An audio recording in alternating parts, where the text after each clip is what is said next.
আমার শাশুড়ি মা আমাকে গ্রামের বাড়িতে পাঠিয়ে দিলেন। শ্বশুরমশাইয়ের সাথে সেদিন হঠাৎ বৃষ্টি এলো, আর আমি বাইরে ভিজে বাড়িতে ঢুকলাম। বুঝতে পারলাম শাড়িটা পুরো ভিজে গেছে, আর খোলা চুলগুলো কাঁধের ওপর নেমে পড়ছে।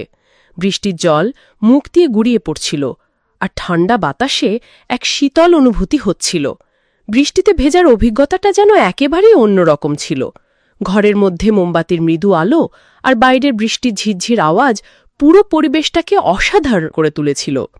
শাড়ি ঠিক করতে করতে আমি শ্বশুরমশাইকে বললাম, বাবা, জানালা আর দরজাগুলো বন্ধ করে দেবেন, নইলে জল ঘরে ঢুকে যাবে। আমার কথা শোনার সাথে সাথেই তিনি জানালাগুলো বন্ধ করে দিলেন, কিন্তু তার দৃষ্টিটা কিছুক্ষণ আমার উপর স্থির ছিল।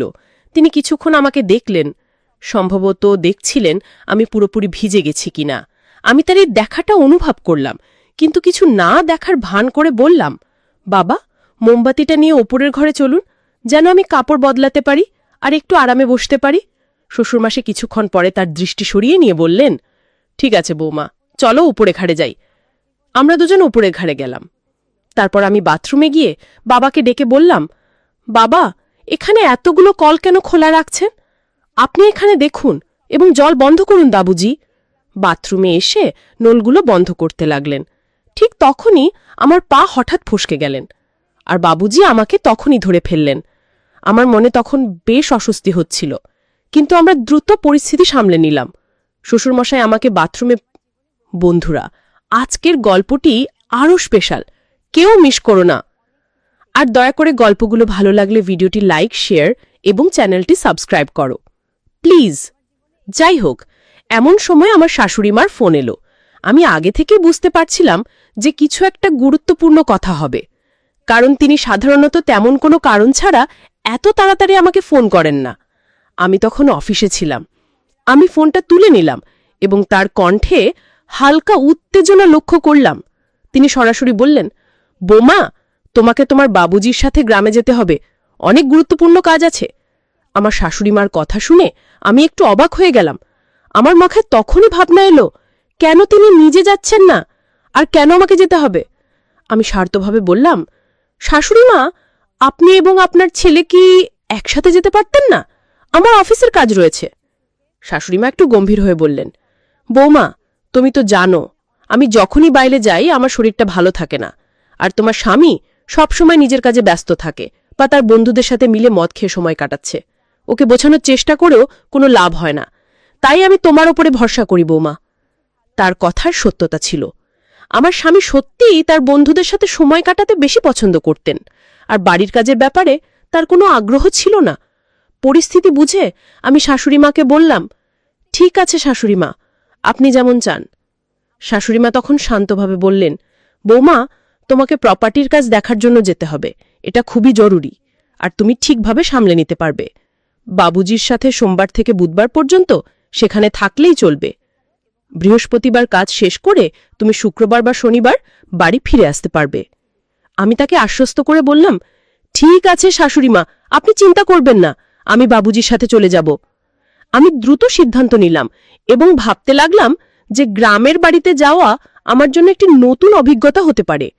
আসলে অনেকদিন ধরেই আমি বাড়ি আর অফিসের কাজের মধ্যে আটকে ছিলাম, তাই একটি বিরতির প্রয়োজন অনুভব করছিলাম। শাশুড়িমা ঠিকই বলেছিলেন, গ্রামের বাড়িটা বেশ বড় এবং সুন্দর ছিল। হয়তো এই পরিবর্তন আমার জন্য একটু নতুনত্ব নিয়ে আসবে। তো বন্ধুরা, এবার আমি আপনাদের আমার বাবুজির ব্যাপারে বলি, মানে আমার শ্বশুরমশাইয়ের ব্যাপারে।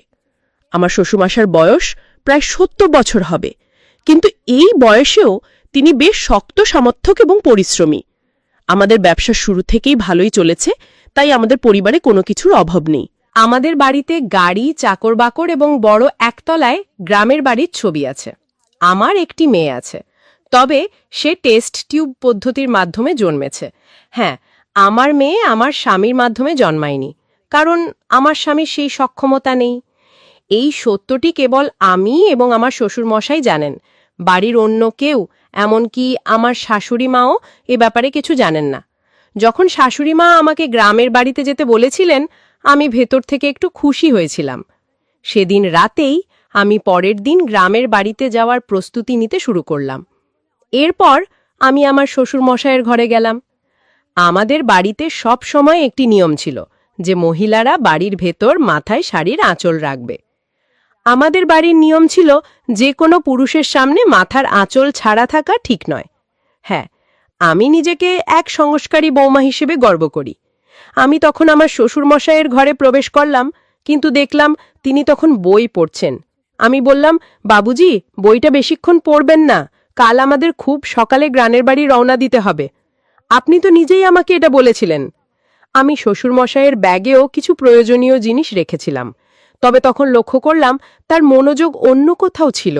তিনি ব্যাগের দিকে না তাকিয়ে অন্যদিকে দেখছিলেন। একটি বিষয় বলা হয়নি, আমার নাম প্রিয়া। আমি একজন সাধারণ কিন্তু আত্মবিশ্বাসী নারী, যে একটি সুশীল পরিবার থেকে এসেছে।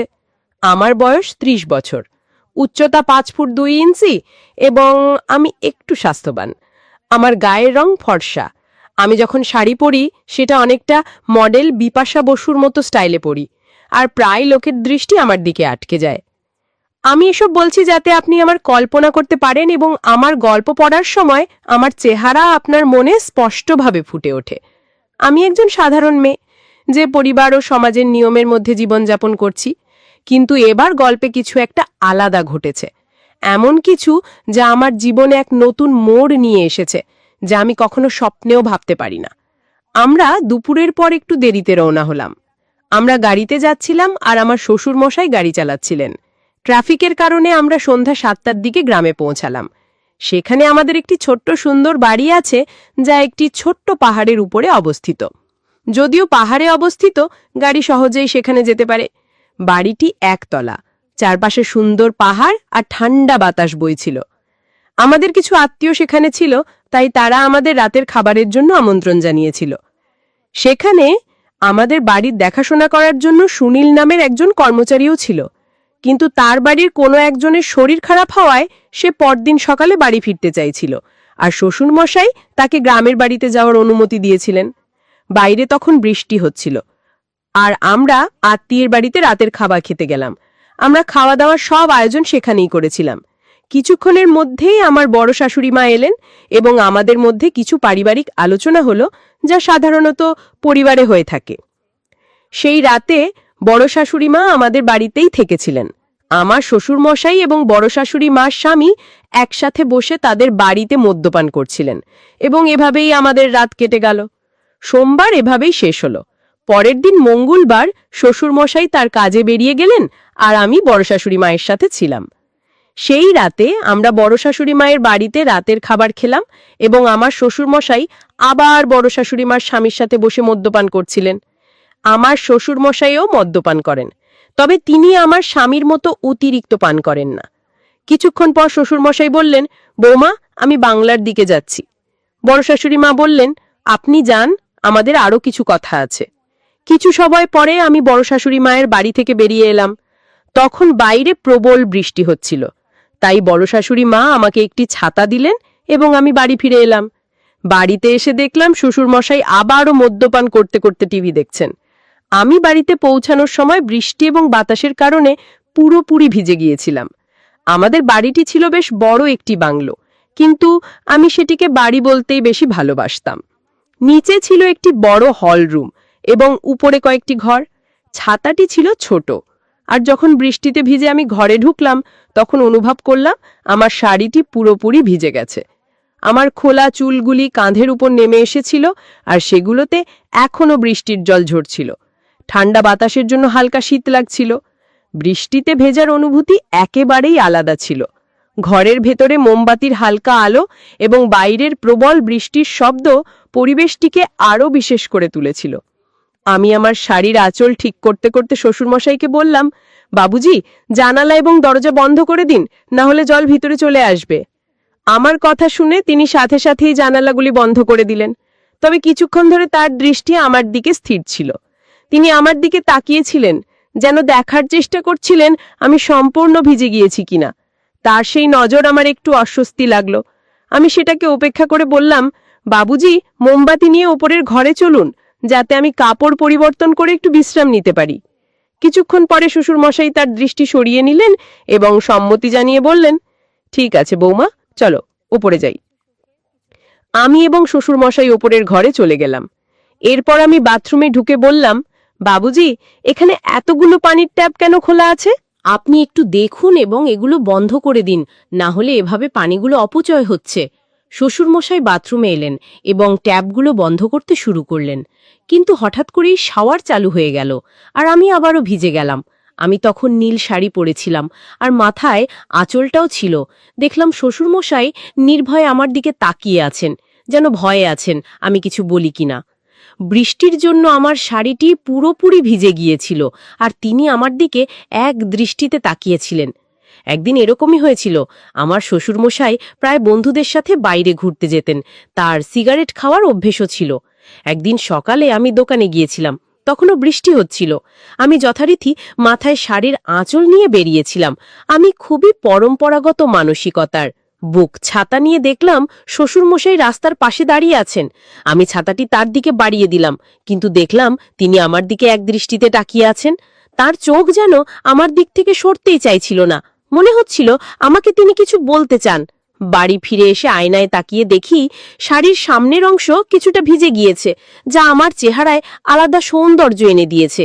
শাড়িটি শরীরের সাথে লেগে থাকায় নিজেকে একটু অন্যভাবে দেখলাম। পিছনের দিকটাও কিছুটা ভিজে গেছে, সেটা খেয়াল করলাম। এরপর আমি কিছু দরকারি জিনিস নিয়ে ঘরের কাজ করতে শুরু করলাম। আমি কাজ করতে করতে ভাবছিলাম, এটা বেশ মজার বিষয় যে এমন এক পরিস্থিতিতে নিজেকে খুঁজে পাচ্ছি। তাই ইচ্ছে করে শ্বশুরমশাইয়ের সামনে দিয়ে আসা যাওয়া করছিলাম। ঝাড়ু দেওয়ার সময় নিচু হয়ে কাজ করতে হতো, আর আমি আমার উপস্থিতি তার নজরে আনতে চেষ্টা করতাম। শ্বশুরমশাইও মাঝে মাঝে তাকিয়ে দেখতেন, আর কিছুটা হাসি মুখে তার অভিব্যক্তি লক্ষ্য করতাম। আবার কিছুক্ষণ পর শ্বশুরমশাই ঘরে ফিরে এলেন। তখন আমি পুরোপুরি ভিজে গিয়েছিলাম, তাই শাড়ি বদলাতে হলো। শ্বশুরমশাই বসেছিলেন, যেখানে একটি আলমারি ছিল। আমি আলমারি খুলে আরেকটি লাল শাড়ি বের করলাম। ঘরের পাশে আরেকটি ছোট কক্ষ ছিল, যেখানে আমি শাড়ি বদলাতে গেলাম। শ্বশুরমশাই তখন বারান্দায় বসে বিশ্রাম নিচ্ছিলেন। দরজাটা সামান্য খোলা রেখেছিলাম, কারণ ঘরে একটু বাতাস আসার দরকার ছিল। আমি শাড়ি বদলাতে শুরু করলাম, আর শাড়ির ভাঁজ খুলতে খুলতে চুড়ির হালকা আওয়াজ হচ্ছিল। শ্বশুরমশাইও বাইরে বসেছিলেন, তবে তার উপস্থিতি তেমন গুরুত্ব দিচ্ছিলাম না। আমার শাড়ি বদলানোর সময় আমি পুরোপুরি নিজের কাজে মনোযোগ দিচ্ছিলাম। যদিও ঘরের পরিবেশে একটি অন্যরকম মৃদু অস্বস্তিত্ব পাচ্ছিলাম, কিন্তু এটিকে খুব সাধারণভাবে নিলাম এবং কাজ চালিয়ে গেলাম। আমি লক্ষ্য করছিলাম বাবুজি তখন বারান্দায় বসে বিশ্রাম নিচ্ছিলেন। আমি বুঝতে পারছিলাম যে তিনি আমার কিছু কাজ খেয়াল করছিলেন। তিনি ধুতিটা একটু ঠিক করছিলেন। ঘরটি কিছুটা অন্ধকার ছিল, তবে মোমবাতির নরম আলো ঘরের পরিবেশকে একটু আলাদা করে তুলেছিল। আমি ধীরে ধীরে শাড়ি বদলাতে শুরু করলাম। যদিও শাড়ি পুরো শরীরকে সহজেই দেখে নিতে পারে, আমার মনে হচ্ছিল এটি যথাযথভাবে জড়িয়ে নিতে সময় লাগছে। আমার আর বাবুজির মধ্যে বেশ কিছুটা দূরত্ব ছিল, প্রায় 12-15 ফুট। তিনি সোফায় বসে বাইরে তাকিয়েছিলেন, আর আমি আমার কাজ নিয়ে ব্যস্ত ছিলাম। আমি আমার চপ্পলের বোতাম খোলার চেষ্টা করছিলাম, যা বেশ শক্ত হওয়ায় খুলতে কিছুটা সময় লাগছিল। অবশেষে অনেক চেষ্টা করে বোতামটা খুলতে পেরেছি। বাবুজি তখন ধুতিটা একটু ঠিক করছিলেন, এবং তার সামান্য নড়াচড়া ঘরের অন্ধকারের মধ্যেও আমি দেখতে পাচ্ছিলাম। আমি চপ্পলের শেষ বোতামটা খুলে একটু অন্যদিকে ঘুরলাম। হয়তো তিনি তখন চারপাশের সবকিছু ভালোভাবে লক্ষ্য করতে পারছিলেন, কারণ রাত তখন প্রায় 1টা। আমি বাবুজির দিকে একটু বেশি ঘুরে গিয়েছিলাম। শাড়ি বদলানোর সময় আমার চুরির শব্দ ঘরে প্রতিধ্বনিত হচ্ছিল। শাড়ি পাল্টাতে পাল্টাতে আমি বললাম, বাবুজি, আজ আপনার দিন কেমন? আজ তো অনেক কাজের মধ্যে ছিলেন, মনে হয় ক্লান্ত হয়ে পড়েছেন। বাবুজি ধুতির কিছুটা ঠিকঠাক করতে করতে বললেন, হ্যাঁ বৌমা, আজ কাজ অনেক ছিল, কিন্তু আমি ক্লান্ত নই। এই গ্রামের বাতাসে যেন প্রাণ ভরে দেওয়া যায়। আমি ইতিমধ্যেই আমার শাড়ি পরছিলাম এবং এরপর ধীরে ধীরে বাকি জামা গুছিয়ে নিচ্ছিলাম। সেই সময় আমি বাবুজির সঙ্গে কথোপকথন চালিয়ে যাচ্ছিলাম। ঘরে বিদ্যুৎ ছিল না, তাই আমি একটি মোমবাতি জ্বালিয়েছিলাম, যার আলোতে বাবুজির মুখটা ঠিকভাবে দেখা যাচ্ছিল না। আমি বাবুজিকে বললাম, বাবুজি, মা আর কাকাকে নিয়ে খুব চিন্তায় আছি। বাবুজি বললেন, বৌমা, তোমার চিন্তা করার কিছু নেই। আমি বললাম, বাবুজি, কত রাতের মতো আজও বারান্দায় শুয়ে যাবেন না? বাইরে আজ অনেক বাতাস আর ঠান্ডা। আমাদের বিছানাটা বড়, আমার সঙ্গে বিছানাতেই শুয়ে পড়বেন। আমার কথা শুনে তিনি চুপ থাকলেন, কিছু বললেন না। আমি আবার শাড়ি পরতে শুরু করলাম। মনোযোগ দিয়ে শাড়ির শেষ অংশটা ঠিক করে নিলাম। ঘুরে দাঁড়িয়ে নিজেকে সামলে নিলাম। তারপর হালকা হাসি দিয়ে বাবুজিকে জিজ্ঞেস করলাম, বাবুজি, আমার শাড়ি কেমন লাগছে? বাবুজি একটু অবাক হয়ে তাকালেন। আমি আবার বললাম, বাবুজি, নতুন শাড়িতে কেমন লাগছে? এরপর আমি বারান্দার দিকে হাঁটতে শুরু করলাম। বাবুজি তখন সোফায় বসেছিলেন, আমার দিকে তাকিয়ে। আমি বললাম, বাবুজি, আপনি বারান্দায় আসুন, একটু গ্রামের বাতাস খেতে ভালো লাগবে। বাবুজি কিছুক্ষণ পর বারান্দায় এলেন। আমি তাকে আবার জিজ্ঞেস করলাম, বাবুজি বলুন তো, আমাকে শাড়িতে কেমন লাগছে? আমি তখন মাথায় পল্লু দিয়ে দাঁড়িয়েছিলাম। বাবুজি বললেন, হ্যাঁ বৌমা, তোমাকে অনেক সুন্দর লাগছে শাড়িতে। এরপর বললাম, বাবুজি, আপনার সঙ্গে একটা কথা বলার আছে। বাবুজি বললেন, হ্যাঁ বৌমা, কি কথা? আমি বললাম, বাবুজি, আপনার মনে আছে যখন আপনার বন্ধু বা আমার স্বামীর বন্ধুরা আসে, আমি আপনাকে বলি তাদের জন্য জানিয়ে যান? বাবুজি বললেন, হ্যাঁ বৌমা, মনে আছে। আমি বললাম, তারা আমায় এক বিশেষ দৃষ্টিতে দেখে, কিন্তু এতে আমার অনেক অস্বস্তি লাগত। বাবুজি একটু চিন্তিত হয়ে বললেন, বৌমা, এভাবে ভাবার কোনো দরকার নেই। আমি হালকা হেসে বললাম, বাবুজি, এই বিশ্বাসটা আমাদের মধ্যে থাকুক। আমি জানি আপনি আমাকে কেমনভাবে দেখেন, এতে আমার কোনো আপত্তি নেই। আপনার দৃষ্টিভঙ্গি আমার ভালো লাগে। আপনি অনেক ভালো মনের মানুষ। কিছুক্ষণ চুপ থেকে বাবুজি বললেন, বৌমা, তুমি কি খুশি? আমি হেসে বললাম, বাবুজি, এবার আসল কথায় আসি। বাবুজি বললেন, হ্যাঁ বৌমা, কি কথা? সংকোচ করো না, বলো। আমি বললাম, বাবুজি, আপনি কি মনে করেন আমি সত্যিই খুশি? হ্যাঁ, আমরা ধনী, আমাদের সব কিছু আছে, গাড়ি, বাড়ি, টাকা, কিন্তু এর পরেও কি আমি খুশি? বাবুজি বললেন, বৌমা, তোমাকে খুশি দেখতেই আমার ভালো লাগে, কিন্তু তুমি খুশি নও কেন, বলো। আমি একটু চুপ থেকে বললাম, বাবুজি, আপনার ছেলে। বাবুজি প্রশ্ন করলেন, আমার ছেলের কি সমস্যা আছে? আমি গভীর শ্বাস নিয়ে বললাম, বাবুজি, আপনি কি মনে করেন শুধু অর্থ আর সম্পত্তি থাকলেই সুখ পাওয়া যায়? আসল সুখ তো দাম্পত্য জীবনের। বাবুজি কিছুক্ষণ চুপ করে থেকে বললেন, বৌমা, তোমার যা বলার আছে খোলাখুলি বলো, সংকোচ করো না। আমি একটু দ্বিধা করে বললাম, আপনার ছেলে এখন আর আগের মতো আমার সঙ্গে সম্পর্ক রাখছে না। আমাদের মধ্যে যে যোগাযোগ ছিল সেটা আর নেই। বাবুজি স্থিরভাবে শুনলেন। আমি বললাম, আমি জানি বাবুজি, আপনার জীবনেও হয়তো অনেক চাপ আছে। আপনার নিজের জীবনের দায়িত্বগুলো তো কম নয়। বাবুজি তখনও শান্তভাবে শুনছিলেন। আমি বললাম, আপনাকে সবসময় খুব শান্ত দেখি, কিন্তু আমি বুঝতে পারি আপনার হয়তো কিছু অনুভূতি আছে যা আপনি প্রকাশ করেন না। বাবুজি আমাকে দেখে একটু নার্ভাস হয়ে পড়লেন। তারপর হঠাৎই গম্ভীর হয়ে বললেন, বৌমা, তুমি কেমন কথা বলছো? আমি কখনো এমন কিছু ভাবিনি, আর না তোমাকে সেই চোখে দেখেছি।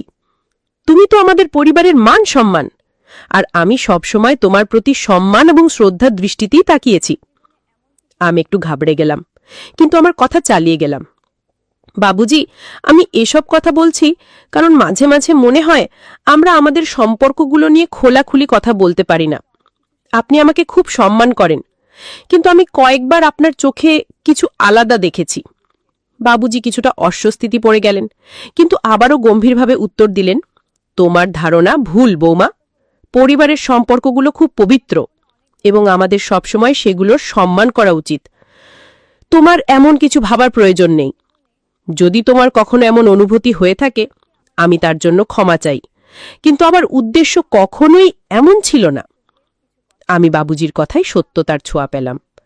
তিনি সবসময় পরিবারের দায়িত্ব সত্তার সঙ্গে পালন করেছেন, আর হয়তো আমি ভুল বোঝাবুঝির শিকার হয়েছি। আমি মাথা নিচু করে বললাম, মাফ করবেন বাবুজি, আমি হয়তো কিছু ভুল বুঝেছি। আমার মনে হয় আপনাকে বুঝতে আমার অনেক ভুল হয়েছে। বাবুজি কোমল স্বরে বললেন, বৌমা, এই বাড়িতে তুমি আমাদের মেয়ের মতো। হ্যাঁ, আমি চাই তুমি সবসময় খুশি থাকো এবং এমন কোনো ভাবনা মনে না রাখো যা আমাদের সম্পর্ককে দুর্বল করে। সেই মুহূর্তে আমার মনে হলো আমি হয়তো বাবুজি আর আমার সম্পর্ক নিয়ে ভুল ধারণা পুষে রেখেছিলাম। আমি নিজেকে প্রতিজ্ঞা করলাম ভবিষ্যতে আমি কখনো এমন কিছু ভাবব না এবং সব সময় পরিবারের সম্পর্কগুলোকে সম্মান দেব। সম্পর্কগুলোর মধ্যে সত্তা ও খোলামেলা কথোপকথন অত্যন্ত গুরুত্বপূর্ণ। যখন আমরা আমাদের ভাবনা ও অনুভূতিগুলোর নিঃসংকোচে ভাগ করি, তখনই সম্পর্কের ভিত্তি মজবুত হয়। যে কোনো সম্পর্কের শক্তি নির্ভর করে আমরা একে অপরের প্রতি কতটা সৎ এবং আন্তরিক। কখনো কখনো আমরা আমাদের ভাবনা ও অনুভূতিগুলো লুকিয়ে রাখি, যা ভুল বোঝাবুঝি সৃষ্টি করতে পারে। যখন আমরা কারো প্রতি আগে থেকেই কোনো ধারণা বা মত তৈরি করি, তখন বাস্তবতা থেকে দূরে সরে যায়। এই বিভ্রান্তি আমাদের সম্পর্কগুলোতে অপ্রয়োজনীয় চাপ তৈরি করে। যদি আমরা আমাদের মনের কথা খুলে না বলি, তাহলে অপর ব্যক্তি আমাদের সম্পর্কে সঠিক ধারণা পাবে না এবং ভুল সিদ্ধান্তে পৌঁছাতে পারে। তাই একে অপরের সাথে খোলাখুলি কথা বলা অত্যন্ত গুরুত্বপূর্ণ। এতে শুধু আমাদের অনুভূতিগুলো পরিষ্কার হয় না, পাশাপাশি অন্যজন আমাদের অবস্থান ও চিন্তাভাবনা সম্পর্কে সঠিক ধারণা পায়। সৎ কথোপকথনের মাধ্যমে সম্পর্কের বিশ্বাস ও বোঝাপড়া বাড়ে, যা আমাদের একে অপরের আরও কাছাকাছি নিয়ে আসে। সম্পর্কগুলো সফল করার জন্য কথোপকথনকে সর্বোচ্চ গুরুত্ব দেওয়া উচিত। তো বন্ধুরা, এটাই ছিল আমাদের আজকের ছোট্ট গল্প। গল্পটা কেমন লাগলো জানাতে ভুলবেন না। আরও মজার মজার রোম্যান্টিক গল্প শুনতে চাইলে ভিডিওটি লাইক, শেয়ার এবং চ্যানেলটি সাবস্ক্রাইব করতে ভুলবেন না।